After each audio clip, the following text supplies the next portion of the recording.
Proclamação do Evangelho de Jesus Cristo segundo Lucas. Glória a vós, Senhor. Naquele tempo, os pastores foram às pressas a Belém e encontraram Maria e José e o recém-nascido deitado na manjedoura. Tendo-o visto, contaram o que lhes fora dito sobre o menino. E todos os que ouviram os pastores ficaram maravilhados com aquilo que contavam. Quanto a Maria, guardava todos estes fatos e meditava sobre eles em seu coração. Os pastores voltaram, glorificando e louvando a Deus por tudo que tinham visto e ouvido, conforme lhes tinha sido dito. Quando se completaram os 8 dias, para a circuncisão do menino, deram-lhe o nome de Jesus, como fora chamado pelo anjo antes de ser concebido. Palavra da salvação. Glória a vós, Senhor.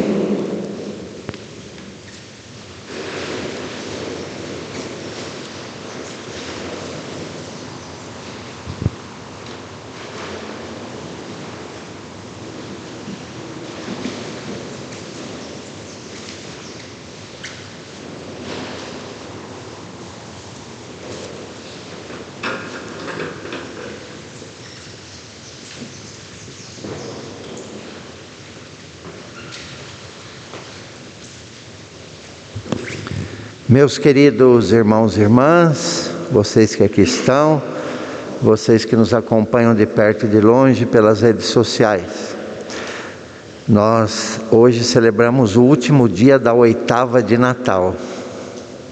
Durante 8 dias celebramos o Natal como se fosse um único dia, dada a importância da festa. Nasceu o Salvador. Isso acontece no tempo do Natal e na Páscoa.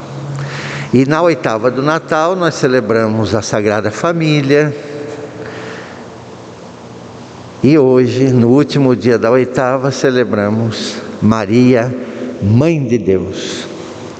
É um dos 4 dogmas marianos, todos eles em merecimento a Jesus Cristo. Nós temos o dogma da Imaculada Conceição, o dogma da Virgindade Perpétua de Maria, o dogma da Assunção de Maria e hoje o dogma Maria, Mãe de Deus. Quantas vezes rezamos: Santa Maria, Mãe de Deus, rogai por nós, pecadores. E nem percebemos a grandeza dessa expressão, Mãe de Deus. Maria é Mãe de Deus e nossa Mãe. Isso é um dogma mariano, porque foi declarado no Concílio de Éfeso, no século V. Porque havia uma heresia que dizia que Maria era mãe de Jesus apenas enquanto homem e não enquanto Deus. Maria é mãe de Jesus na sua totalidade, verdadeiro Deus e verdadeiro homem. Por isso a igreja proclamou Maria Mãe de Deus. É lógico que ela foi fecundada pelo Espírito Santo, gerou Jesus e nos deu Jesus, nosso Salvador. Então, essa é a primeira mensagem, né? Olhar para Maria como Mãe de Deus e nossa Mãe, a maternidade divina, mas Maria nos foi dada por mãe pelo próprio Jesus, antes dele dar a vida por nós. Maria nos deu Jesus e Jesus se entregou por nós para a nossa salvação. E recebemos Maria como mãe. E queremos ser bons filhos de Maria. Se ela é nossa mãe, o desejo de toda mãe terrena, o desejo de toda mãe biológica é que os seus filhos estejam unidos. Essa é a primeira mensagem, assumir um compromisso no início desse novo ano, de viver a unidade, a comunhão. Somos todos irmãos. viver o diálogo, a solidariedade, a partilha, buscar compreender o outro, respeitar as diferenças. Nós somos a grande família de Deus. Esse é um bom compromisso que a gente pode assumir para esse ano. Chega de ódio, chega de divisões, chega de conflitos. Não vamos entrar nessa não, queridos irmãos e irmãs. Vamos colocar o nosso olhar naquilo que de fato importa. O que importa é a vida, é a fé, é o amor, é a paz. Por isso, hoje, a igreja celebra também o Dia Mundial da Paz. Há 55 anos, começou com Paulo VI, nós celebramos no dia 1º de janeiro o Dia Mundial da Paz. E em todos os anos o Papa faz uma mensagem. E o tema da mensagem desse ano é diálogo entre as gerações, educação e trabalho, instrumentos para construir uma paz duradoura. O Papa fala de paz duradoura, não paz passageira. Nós sabemos que a paz que tanto pedimos, ela é filha da justiça e do perdão. Sem justiça social, sem perdão, nunca teremos uma paz duradoura. E o Papa diz assim: quero propor 3 caminhos para a construção de uma paz duradoura. O primeiro, o diálogo entre as gerações como base para a realização de projetos compartilhados. Depois, a educação como fator de liberdade, responsabilidade e desenvolvimento. E por fim, o trabalho para uma plena realização da dignidade humana. São 3 elementos imprescindíveis para tornar possível a criação de um pacto social, sem o qual se revela inconsistente todo o projeto de paz. O Papa fala aqui de um pacto social, um pacto pela paz, pela vida. É esse o compromisso que podemos assumir para esse ano. Então, o diálogo entre as gerações, aqui o Papa está se referindo ao diálogo entre os idosos, jovens, crianças. Como é importante essa troca, o diálogo entre netos e avós, pais e filhos. Tudo isso enriquece. Cultivar o diálogo entre as gerações, o diálogo intergeracional. Nós aprendemos muito com os jovens, com as crianças, não é assim? E as crianças aprendem muito com os avós, com os pais. Nós aprendemos muito com os idosos, esse diálogo entre as gerações. Depois o tema da educação, uma educação de qualidade, que favoreça o crescimento humano. E nesse ano, o tema da campanha da fraternidade será justamente sobre a educação. E o terceiro ponto, o trabalho. Nós estamos numa grave crise de desemprego, de redução de renda. Isso tudo afeta diretamente as famílias, as pessoas. Isso prejudica a paz tanto na pessoa como na família e na sociedade. Então, o Papa nos convida, a sermos construtores de paz. Como cantava São Francisco: Senhor, fazei-me um instrumento de vossa paz. Onde houver ódio, que eu leve o amor. Então nós somos convidados hoje a intensificar nossa oração pela paz. Hoje é o Dia Mundial de Oração pela Paz. Veja o que você pode fazer para ser um construtor de paz. Hoje a gente fala do diálogo não violento, né? Hoje as relações são muito violentas. Eu falo das relações virtuais. Precisamos cultivar o diálogo da paz, da não violência, nas redes sociais, nas nossas relações.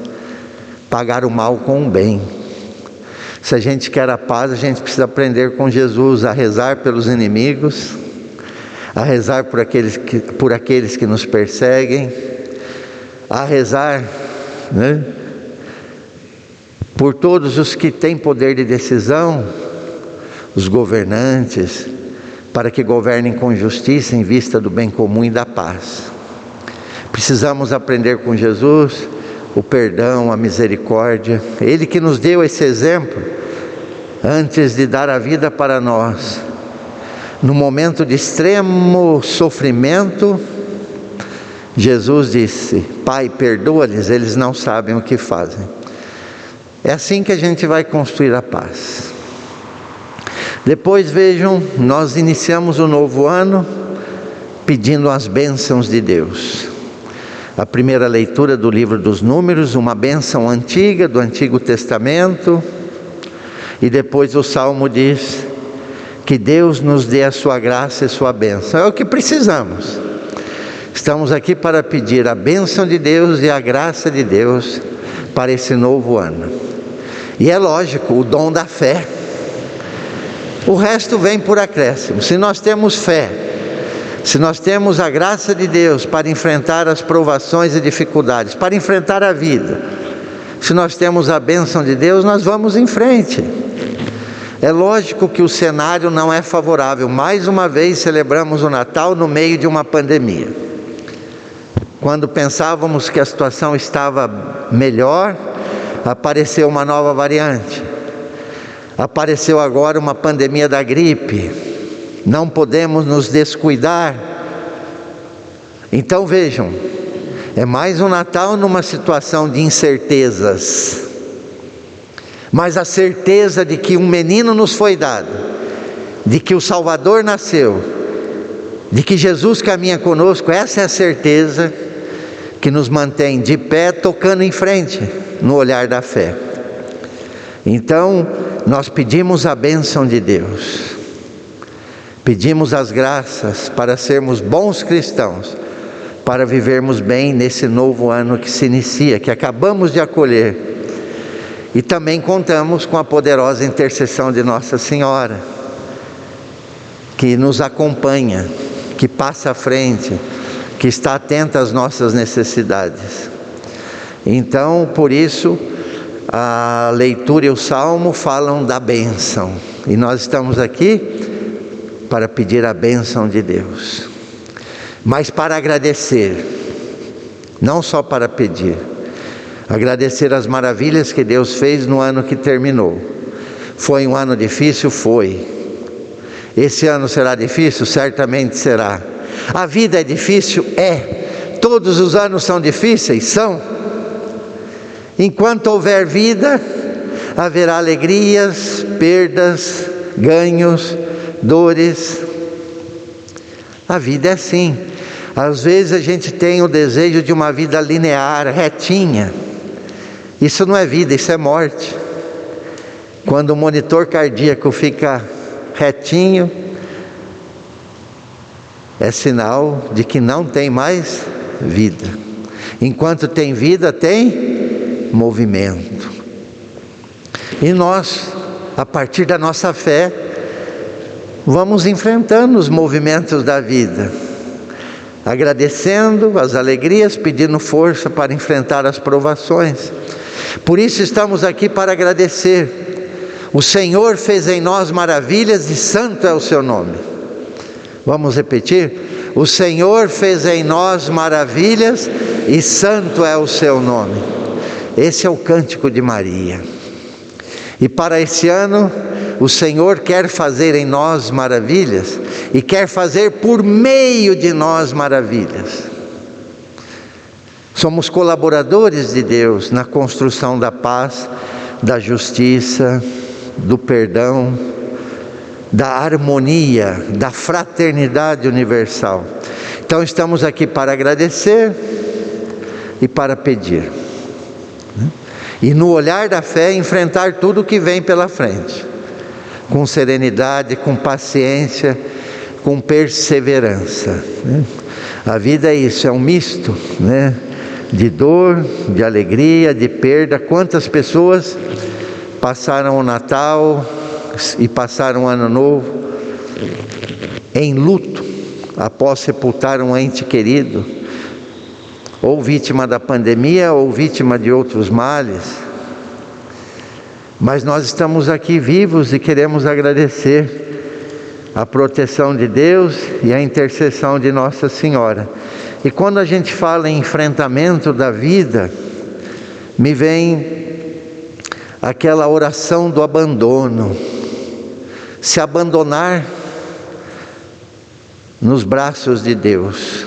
Essa oração de Charles de Foucault diz assim: meu Pai, a vós me abandono, fazei de mim o que quiserdes, o que de mim fizerdes eu vos agradeço, porque é para mim uma necessidade de amor dar-me, entregar-me em vossas mãos sem medida, com infinita confiança, porque sois meu Pai. Portanto, o início do novo ano é abandonar-se nas mãos de Deus, porque Ele nunca nos abandona. E ontem eu dizia e repito hoje, início de novo ano é a ocasião para entregar uma folha em branco, assinada por nós, entregar essa folha assinada a Deus, para que Ele possa preenchê-la segundo a sua vontade. Não podemos permitir que nada entre nessa folha em branco que assinamos e entregamos a Deus com confiança. Não podemos permitir que nada que não esteja de acordo com a vontade de Deus entre nessa folha. Não podemos permitir que nada que nos desumanize entre nessa folha. Por isso eu escolhi para esse novo ano esse tema: fica conosco o Senhor e nos torne mais humanos. Jesus, que assumiu a nossa carne, a nossa humanidade, Ele elevou a nossa humanidade. Então, com Ele, nele, na fé, podemos nos tornar mais humanos. Podemos fugir de tudo aquilo que nos desumaniza. Hoje é um imperativo ser mais humano. Mas eu já sou humano? Sou. Nós somos humanos. Mas quantas vezes essa nossa humanidade ela é maculada pelo pecado, pelo ódio, pela violência, e sem perceber tomamos atitudes que ofendem, que machucam as pessoas. Então, que sejamos mais humanos. Depois, a segunda leitura: quando se completou o tempo previsto, Deus enviou o seu Filho nascido de uma mulher para nos resgatar, para que recebêssemos a filiação adotiva. Então, em Cristo, nascido de Maria, somos todos irmãos, somos filhos e filhas no Filho Jesus, e somos herdeiros da vida eterna. Aqui está a razão da nossa alegria. Por isso, fraternidade universal, somos irmãos em Cristo, né? Somos herdeiros da vida eterna. E o Evangelho, queridos irmãos e irmãs, vejam o encontro dos pastores com Maria, José, com Jesus. E o texto diz: Maria guardava todos esses fatos e meditava sobre eles em seu coração. É tão bonito o silêncio de Maria. Gente, essa virtude de Maria é uma virtude fundamental para os dias de hoje. Celebrar a Mãe de Deus é celebrar a Mãe do silêncio. Certas coisas a gente não compreende. Precisamos de tempo para compreender, não é assim?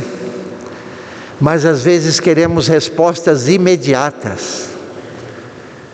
E aí atropelamos tudo. Maria foi tomando consciência de tudo aquilo que estava acontecendo com ela, no silêncio, na observação, na oração. Mas nós desaprendemos o silêncio. Desaprendemos a importância do silêncio, sobretudo hoje, com a internet, com as redes sociais. A gente tende a responder de maneira mecânica, impulsiva, e sem perceber, compartilhamos ódio, divisões, mentiras, fake news. Precisamos de silêncio para discernir o que é verdade, o que é de Deus, o que está conforme a palavra de Deus. Muitas vezes nos deixamos levar por pessoas, por falas, e não pela vontade de Deus. Precisamos de silêncio para discernir. E talvez nesse novo ano pedir a graça de fazer mais silêncio. Hoje temos muito barulho, informações, mas pouco conhecimento, pouco discernimento. Maria guardava todos esses fatos e meditava sobre eles em seu coração. Pensar, meditar, rezar, não ser precipitado. Isso na família, no trabalho, na política, nas relações. Senão a gente acaba atropelando as coisas. Agora vem uma questão para nós: o que guardamos em nosso coração? Eu acho que o início do novo ano é uma ocasião para uma boa faxina, né? Dá tempo ainda. Põe para fora do seu coração ódio, ressentimento, mágoa. Põe para fora do seu coração, tire tudo isso de seu coração. Isso não deve ser guardado no coração. Eu sei que é difícil, mas é possível, com a graça de Deus e com o nosso esforço. O que guardamos em nosso coração? Se guardamos ódio, mágoa, ressentimento, isso tira a nossa paz. E quando a gente fala em Dia Mundial de Oração pela Paz, é a paz primeiramente para a pessoa, porque mudando a pessoa a gente muda a sociedade. Se eu quero ser uma pessoa de paz, se eu quero ter paz, eu tenho que pôr para fora tudo aquilo que contamina, que intoxica, que asfixia a paz. Então põe para fora tudo isso. Vamos guardar no nosso coração as coisas boas, as lembranças, nossa família, nossa história, pessoas que fizeram parte da nossa vida.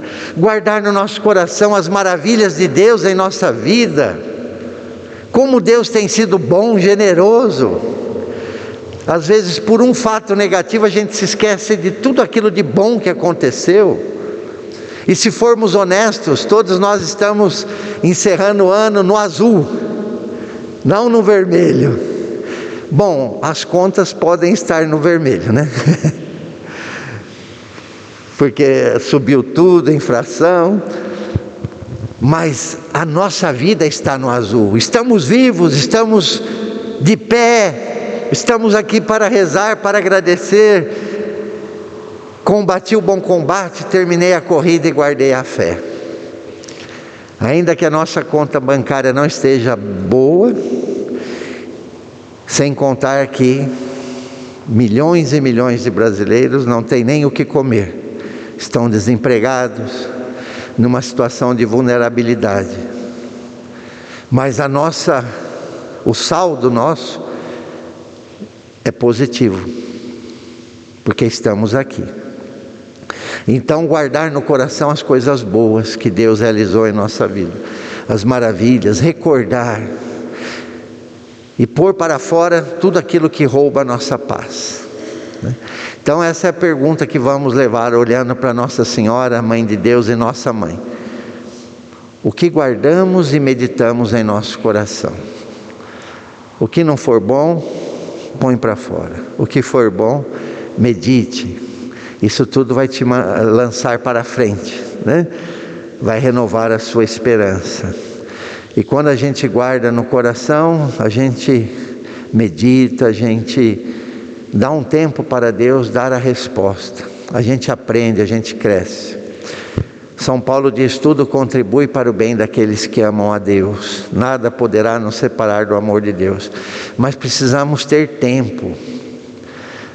Chega de respostas imediatas. Aliás, meus irmãos, minhas irmãs, se eu posso dar um conselho, Não acreditem em respostas imediatas. Não acreditem naqueles ou naquelas que têm resposta para tudo.